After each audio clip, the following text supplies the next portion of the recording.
Patricia Vallone with a CTV News update. The Prince George's School District has unveiled its reopening plan. Keisha Butts has the details. After nearly a year of virtual learning, Prince George's School CEO Dr. Monica Goldson says students can return to their classrooms in April. Teachers must return by March 17th. Goldson says families will receive an important survey today. It will ask them to decide if their kids will participate in distance or hybrid learning for the rest of the school year. With hybrid learning, students will receive in-person instruction 2 days a week. They'll be brought back to school in 2 phases starting April 8th. I constantly monitored our COVID-19 numbers to ensure that there's a continual decline in cases in our community. All those factors are helped to arrive at the decision that we're at today. As a school system, we have shown our restraint in making sure that we don't rush to reopen. But it's now time that we serve our community and our students by doing what's right and safe. Goldson says vaccination clinics will continue with Kaiser Permanente, contact tracing will continue, air filters were upgraded in all buildings, and PPEs will be provided. As for sports, coaches can begin in-person outdoor workouts starting in March. This is Keisha Butts with CTV News. Back to you.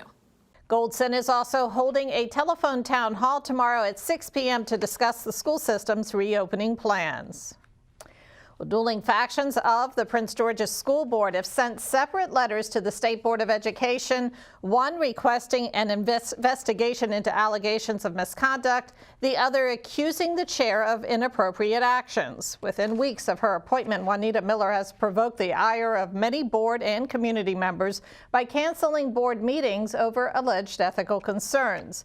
But in a statement issued Tuesday, Miller appeared to back down on her threat, saying she is ready and willing to hold meetings to review the operations. Meantime, community members highly critical of Miller's actions held a press conference yesterday to voice their concerns.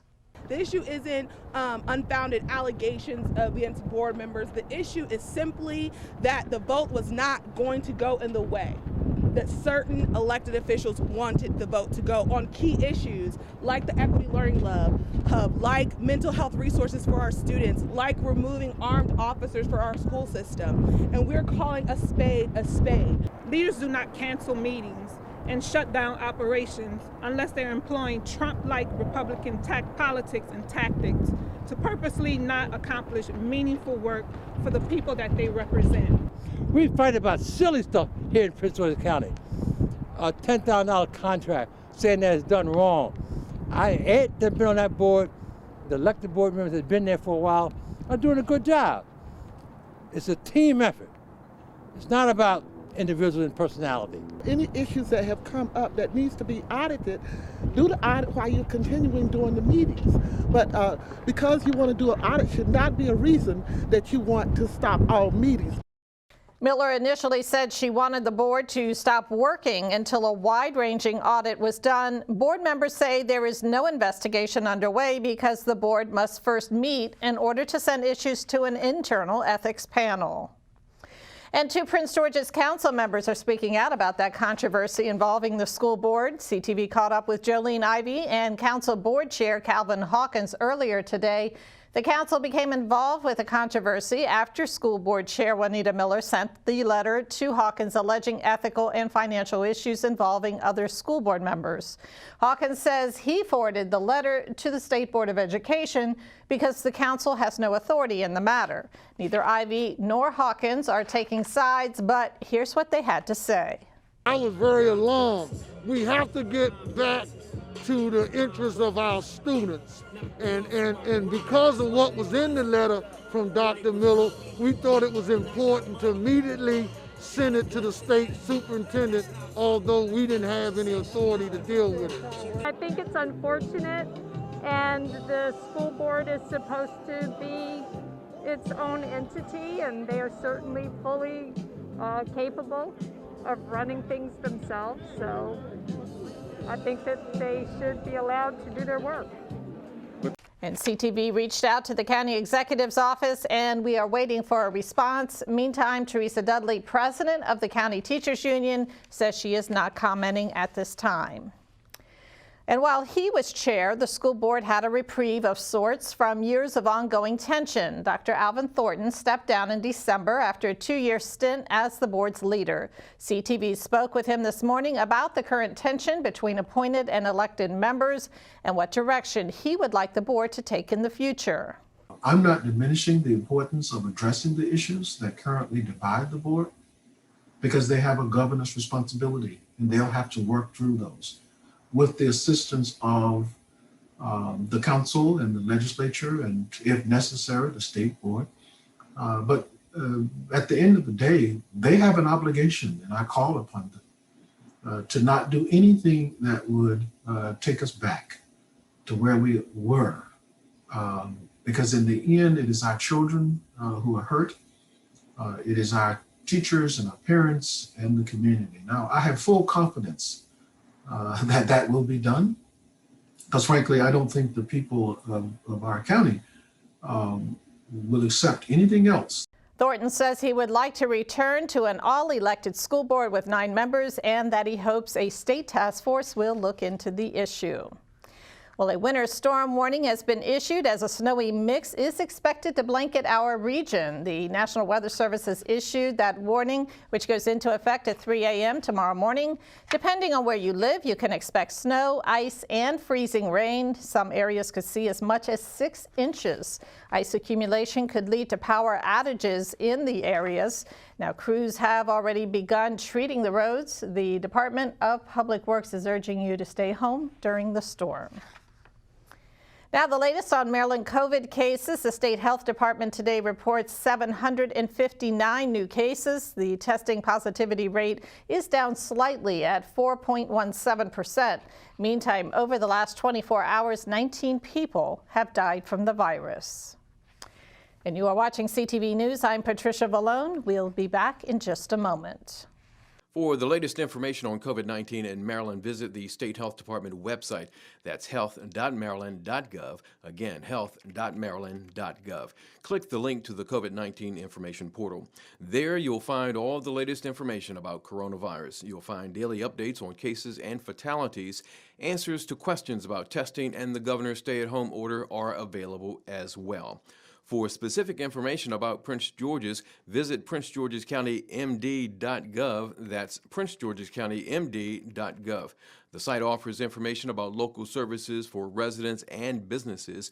There's a link for COVID-19 relief donations. Also, food pantry locations are listed. And if you have any questions, call the county COVID-19 hotline at 301-883-6627.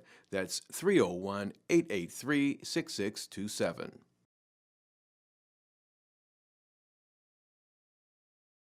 Welcome back. Well, a townhouse fire in Bowie displaces several residents. It happened just before midnight at the 3700 block of 8 Penny Lane. Investigators say the blaze, which appears to have started on an outside patio, tore through the first 2 floors and into the attic. Officials say smoke detectors were working and the home sprinkler system was activated. The occupants were able to get out without injury. The cause of the fire is still under investigation. Well, it is hard to forget the images of the insurrection at the U.S. Capitol last month, but did you know that a number of Prince George's County officers responded to the Capitol complex on January 6th? CTV's Katira Jones has more on the story.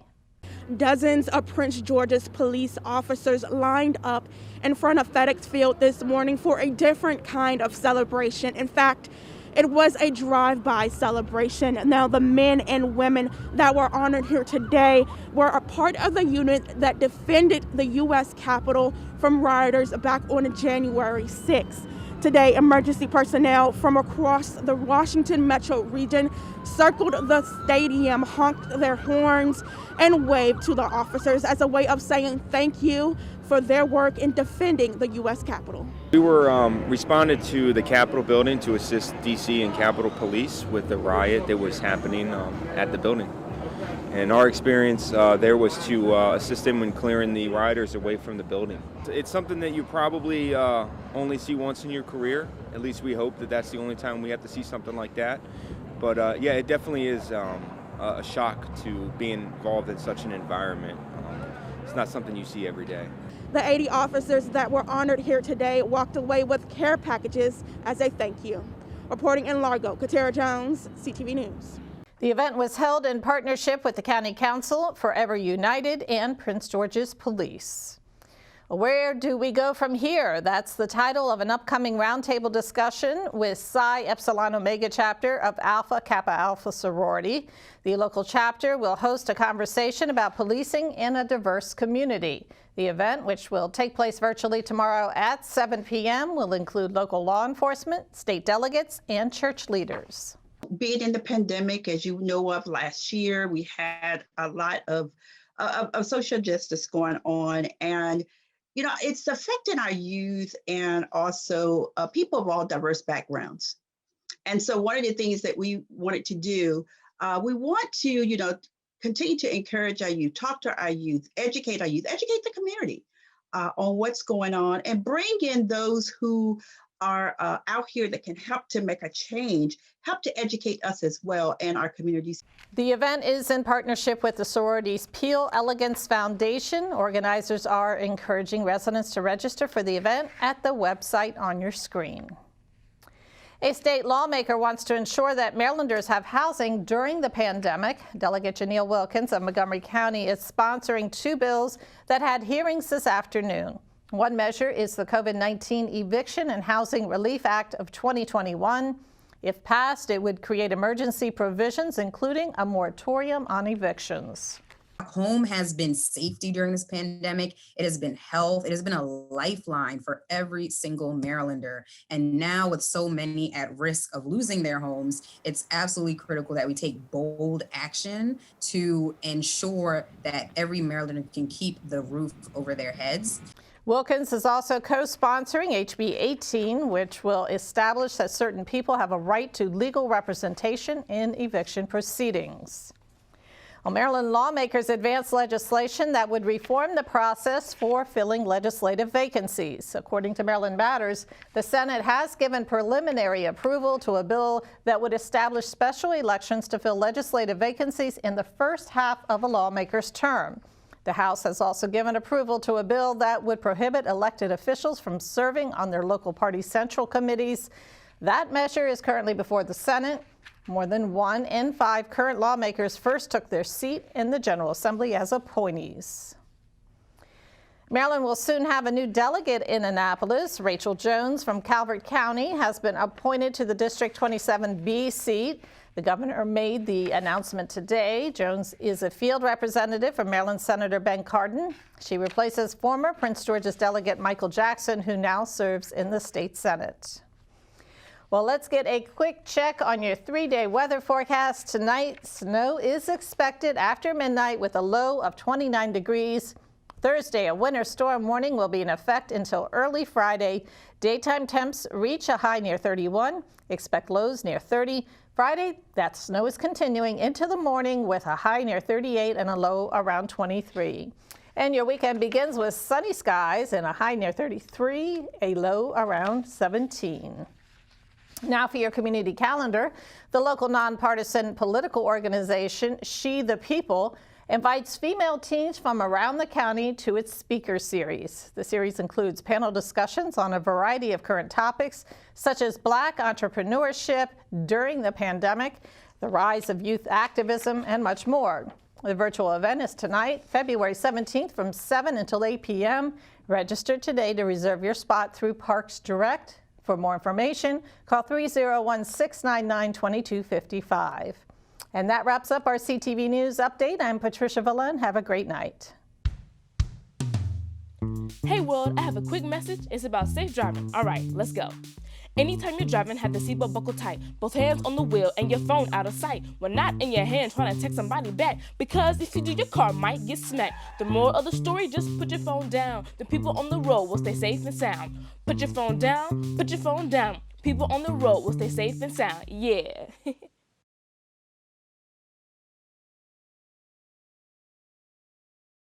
It's so sad. It's not.